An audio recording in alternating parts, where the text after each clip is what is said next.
Assalamualaikum warahmatullahi wabarakatuh. Sugeng enjing para siswa sedaya, pripun kabare dinten iki? Mugi-mugi siswa sedaya diparingi kesehatan kalian Gusti Allah Subhanahu wa taala. Ing dinten iki, Bu Guru badhe nerangaken KD 3.1 bab lingkungan alam. Para siswa sampun ngertos napa niku lingkungan alam? Lingkungan alam yaiku lingkungan sing digawe dening Gusti Allah kang kabentuk kanthi alami. Tuladhane pegunungan, sawah, kali, bukit, laut, lan sapatunggale. Ing KD 3.1 menika, Bu Guru badhe nerangaken sekawan materi. Materi setunggal yaiku ukara pitakon, kaping kalih tembung supaya, kaping 3 nata tembung, lan sing terakhir kosok balen. Materi nomor setunggal yaiku ukara pitakon. Ukara pitakon yaiku ukara sing isine pitakonan utawa pertanyaan lan butuhake wangsulan. Nomor setunggal yaiku sapa utawa siapa. Tembung sapa digunakake kanggo nakokake wong utawa pelaku sing wonten enten cerita. Tuladhane, sapa sing seneng maca buku? Sing seneng maca buku yaiku Siti. Pelaku utawa wong sing wonten enten cerita yaiku Siti.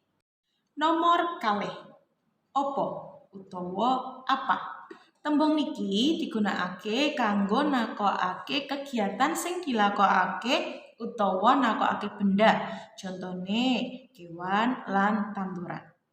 Tuladha tembunge yaiku pitakonan, apa ama pari iku? Wangsulane, ama pari iku yaiku tikus, walang lan wereng. Tembung pitakon nomor 3 yaiku ing ngendi utawa di mana. Tembung ing ngendi digunakake kanggo nakokake panggonan atau tempat. Tuladha ukarane yaiku pitakonan, ing ngendi Toni dolanan layangan? Wangsulane, Toni dolanan layangan ing lapangan. Kaping sekawan yaiku pira utawa berapa. Tembung niki kanggo nakokake jumlah. Tuladha tembunge yaiku pira cacahe kembang ing kebonmu? Wangsulane, cacahe kembang ing kebonku yaiku ana akeh. Tembung pitakonan kaping gangsal yaiku kepriye utawa bagaimana. Tembung kepriye dinggo nakokake cara. Tuladha ukarane yaiku kepriye carane nandur pari? Wangsulane, carane nandur pari yaiku dirit. Tembung pitakonan nomor 6 yaiku geneo utawa mengapa. Tembung geneo dinggo nakokake alasan. Tuladha ukarane yaiku geneo gabah garing disimpen. Wangsulane, gabah garing disimpen amarga kanggo jagan ngliwet. Tembung pitakon nomor 7 yaiku kapan. Tembung kapan digunakake kanggo nakokake wektu. Tuladhane wektu yaiku dina, Senin, Selasa, Rebo, Kamis, Jumat, Sabtu lan Minggu. Kanggo digunakake tanglet jam lan wayah enjing, sonten, siang lan sapatunggale. Tuladhane pitakonan kanggo tembung kapan yaiku kapan bawa piknik ing Parangtritis. Wangsulane, bawa piknik ing Parangtritis dina Minggu. Materi nomor kalih yaiku tembung supaya. Tembung supaya digunakake kanggo nuduhake sebab lan akibat. Tuladhane ukara supaya yaiku nomor setunggal, cendelane dibuka supaya silir. Nomor kalih, latare disaponi supaya resik. Materi nomor 3 yaiku nata tembung. Nata tembung menika digunakake yen tatanan ukarane dereng bener. Tembung wonten 3 cara. Mbok menawi wonten jeneng wong iku didhelekaken wonten ngarep dhewe. Lajeng sing nomor kalih, urutan nomor kalih yaiku kegiatan sing dilakokake.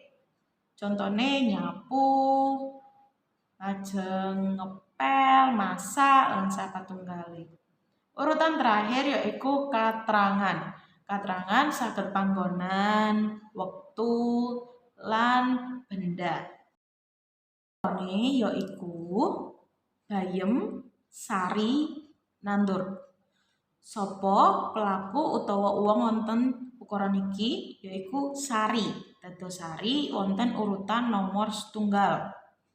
Urutan nomor kalih yaiku apa sing dilakokake Sari. Sing dilakokake Sari yaiku nandur. Dados nandur wonten urutan nomor kalih. Sing terakhir yaiku bendane utawa apa sing ditandur. Sing ditandur yaiku bayem. Dados ukara sing bener yaiku Sari nandur bayem. Materi nomor sekawan yaiku kosok balen utawa lawan kata. Kosok balen yaiku tembung sing tegese lelawanan. Tuladha tembung kosok balen yaiku nomor setunggal wonten akeh. Akeh kosok balene sithik. Sing nomor kalih wonten legi. Legi kosok balene pait. Kaping 3 lemu. Lemu kosok balene kuru. Kaping 5 kosok balene tutupen bukaan.